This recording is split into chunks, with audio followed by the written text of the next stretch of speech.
Hello, beautiful souls, and welcome to your weekly energy update. And this week we have a lot going on in the heavens as far as the planets. Well, Mercury is going out of its retrograde, yay, right? Going into its post-shadow on the 18th. So we do have time here to reflect on what did we learn about things coming up from the past during the retrograde period. It will go direct on February 8th, which means it's fully moving forward.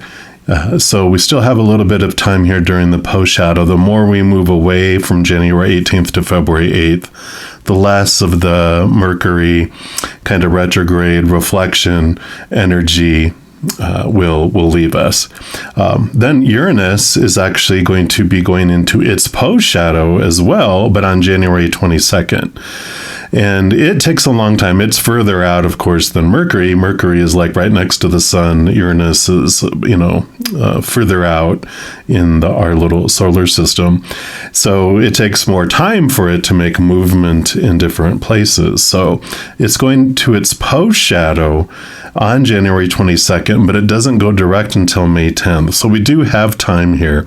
Uranus rules over Aquarius, and it is about suddenness. It brings in change and has us look at new ways of looking at how to get things done, brings in new ideas, things like that as well.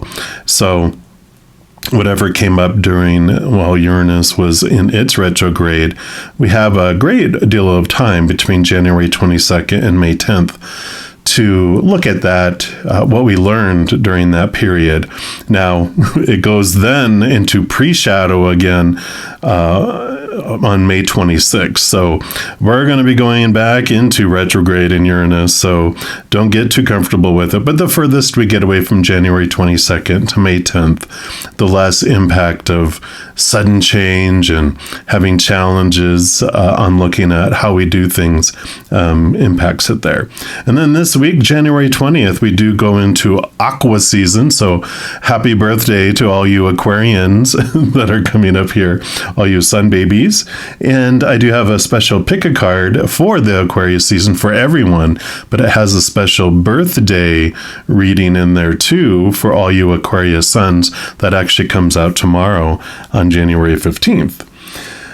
For the focus of this reading, though, on January 21st, we do have the new moon in Aquarius that's happening at 1:53 p.m. Mountain Time, which is the time zone I'm in.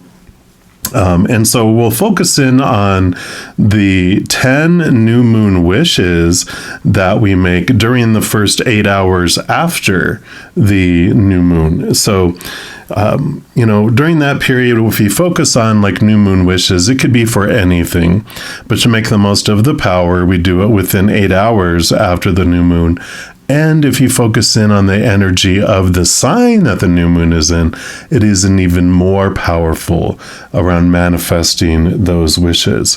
So I'll pop up the Aquarius characteristics here on the screen. And so you can see here how it has to do with the social circle, friends, acquaintances, groups, tribes, social media, that type of thing. Also humanitarian global outlooks, new and unusual ways of approaching challenges. That's that Uranus energy.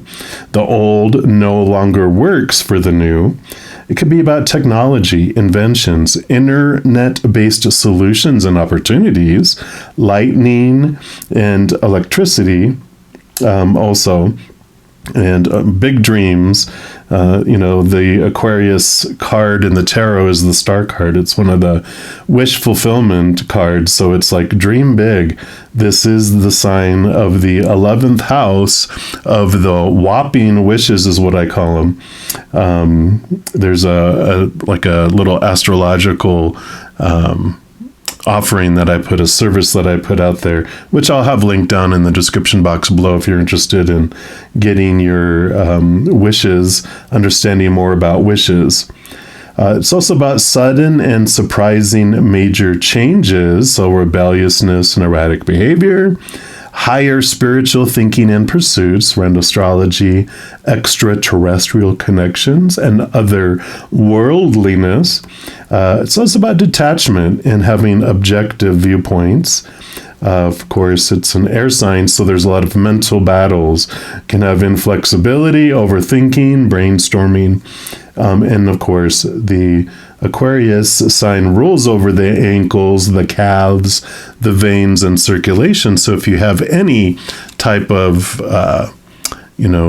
challenges with that, then you can definitely make a lot of strong energy towards that with these new moon wishes. So that is how we can make the most of this energy of this new moon. For this reading, I'm going to be asking, what new beliefs or ideas are arising from an unexpected event?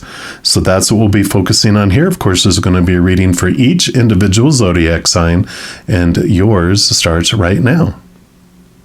All right, Scorpio, this is your weekly energy update. We're going to start off with the Divine Guidance card. And this is going to be where we're going to start with what Spirit wants you to know. And a new belief or new idea around something that has already unexpectedly happened or something that will be. And so whatever you see from this card is a special message for you. And then I will pull from or read from the book as well.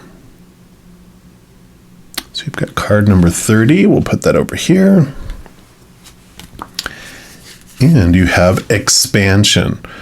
So the expansion card is about your connection to large groups of people, whether it is to offer yourself in service through community events, volunteer work, workshops, or healing groups, speaking, or publishing your writing. So very much the Aquarian energy that did talk about in the intro. So it's about sharing your gifts and talents in a way that serves many on a more public scale.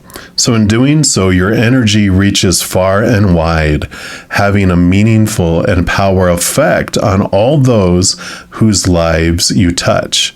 Now is the time to really put yourself out there.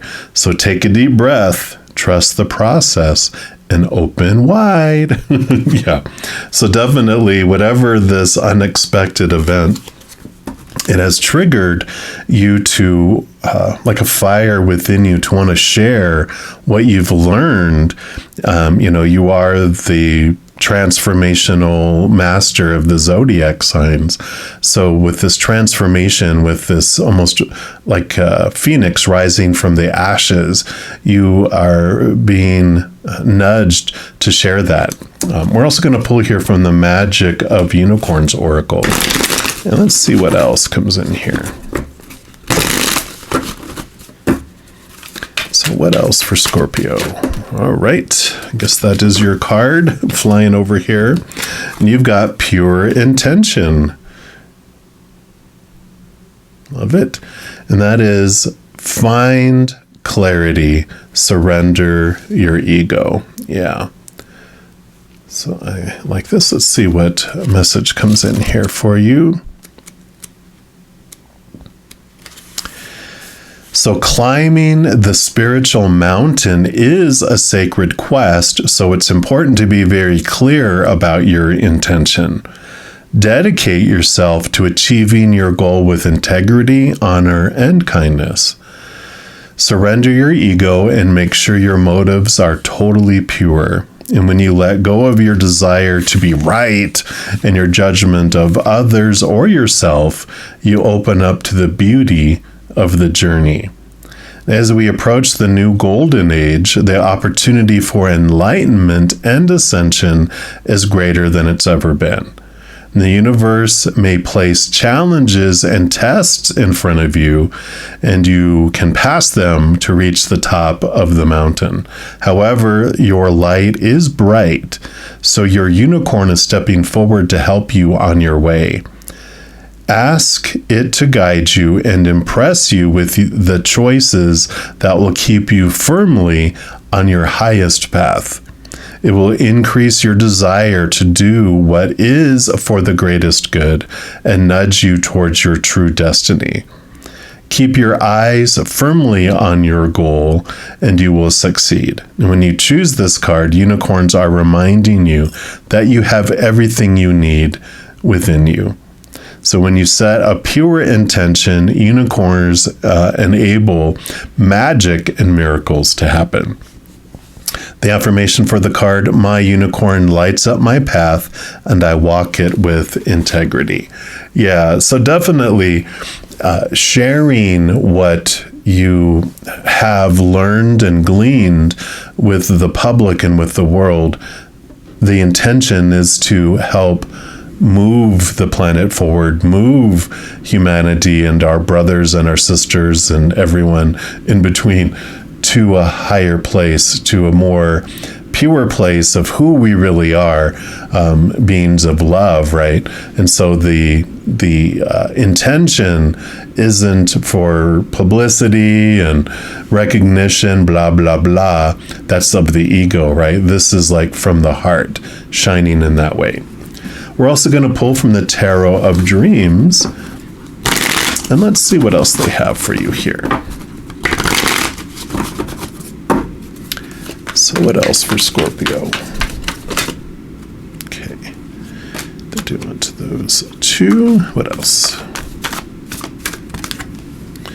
Okay. So we'll start with this one down here, and we have the Seven of Swords. So Seven of Swords is the thoughts, the beliefs, the mindsets, the attitudes, the expectations. And the Seven of Swords is kind of called the thievery card. What of our own small t truths, those that are rooted in the fears of losing conditional love, have cheated us and thievery, stolen from us joy, opportunity, peace, whatever it may be. So our ego thoughts and those that are rooted in the fears of losing conditional love, which one of those have kept us? And this is awareness of those and the removal of those from your life. Yeah, and the Five of Cups. So cups are the emotions, and the Three of Cups that are broken and laying down there, those are showing us those emotions we came here to experience, which we also came here to experience what it might feel like to have things stolen from us, and realizing later it's our own thoughts and beliefs. So these are the thoughts and beliefs, these are the emotions that steal joy and peace and patience and beautiful unconditional love from our lives. But there is this transformation that's happening here, because these are the things that have kept you feeling small, kept you limited, but you are moving beyond those because you're having this beautiful awareness that's coming. These are the things you've learned from and gleaned from, and these are the things that are allowing you to share how you have transformed yourself, how you are arising or have arisen as a phoenix from those ashes, from those unexpected things that have happened. Yeah, and here's the King of Swords. So the King of Swords not only rules over all the air, but all the kings are given a second portion of air. So definitely this is about stepping into the understanding of where your thoughts and your beliefs and your mindsets, the stories that we put around things, this is you being able to step up and step higher above those, because the king has the Ace of Swords, which allows them to cut away the thoughts and the beliefs and the mindsets that no longer serve them, but it also allows them to connect to the capital T truths of the higher realm that free them from those limiting beliefs and those fears. So I really like that. And then you have the Emperor. So definitely Aries fiery energy that comes in here, but it's about stability and someone taking control over their life and not feeling like they have to be defined by other people's expectations and the supposed tos and the shoulds and the need tos. It's like an emperor, someone walking into the kingdom, walking into the emperor's hall where they have their throne, and them saying, all right, Emperor, this is what your job is today. You have to come down here and work in the stable and, shovel horse manure everywhere. It's like the emperor is like, no, I get to choose what I do with my life and the power that I hold in my life. But we can give the power away if we believe them and follow them to the horse stalls, right? All right, yeah, Palace of Coins. Palaces are unique to this deck, this Tarot of Dreams deck. And they represent like a place of safety, a place of where you can express your worth into the outside world. But it's also about abundance and fullness and wholeness, expressing your true authentic self to the world. But I really love the Emperor in the Palace, because this is the palace of the outside world, of you expressing yourself and taking command and control of it, rather than feeling you're at the whim of everything else and everyone else's choices. You are stepping into your power here, and I like that.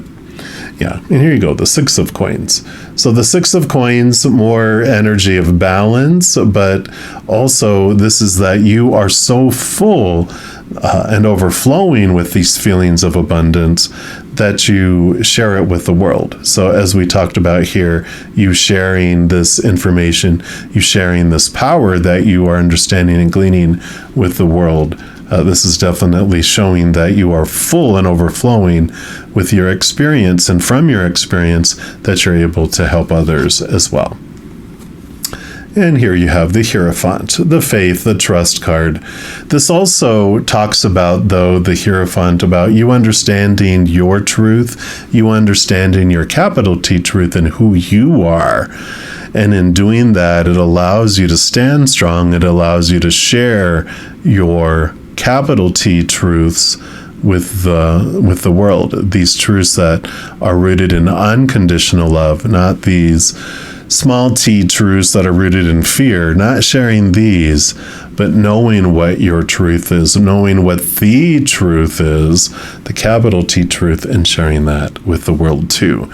So with whatever unexpected experiences that came your way during this Uranus retrograde or shortly after, whatever this happens, whatever comes from these emotions and stories that spark from these unexpected events, you learn and glean so much, seeing things from a higher perspective. You step into your power, you feel this abundance, and you do share it with the world, which is what the world is asking you to do. They need that. They want that. Your power of transformation that you learn through this experience helps everyone else also transform. So I love this message for you this week, Scorpio. That's what they have for you for this week. If you're interested in more messages of love from above, in addition to these weekly energy updates, I also put out monthly readings for each individual zodiac sign, pick-a card readings, and a few other types of videos. So if you don't want to miss out on those and get updated immediately when they become available, if you give this video a little thumbs up by clicking the like button, and then also by clicking the subscribe button, you're given access to the notification bell. And if you go in there, there's an option for all, which if you select it, two things happen. One, you're notified immediately when I post new videos. And two, you're also notified when I go live on YouTube to provide free readings. I know. Also, doing those things helps spread the Zen love, and it does help my channel grow in significant ways. Because when you like or share one of my videos, comment on one of my videos, subscribe to my channel, doing those things makes the YouTube algorithm so happy, wants to automatically share the videos of my channel with other people as well. So if you feel inspired to do any of those things, please know I'm very, very grateful. These are general readings. If you're looking for even more specific information and answers for your specific life, I do offer personal readings, and all that information is listed in the description box of the video down below. All right, beautiful people, as you go throughout each and every second of every day of your life, please know that you, yes, you, are unconditionally loved by the Mother and Father of all things. And of course, I love you too. Have an amazing week. We'll be talking to you soon. In the meantime, you hang in there and you take care.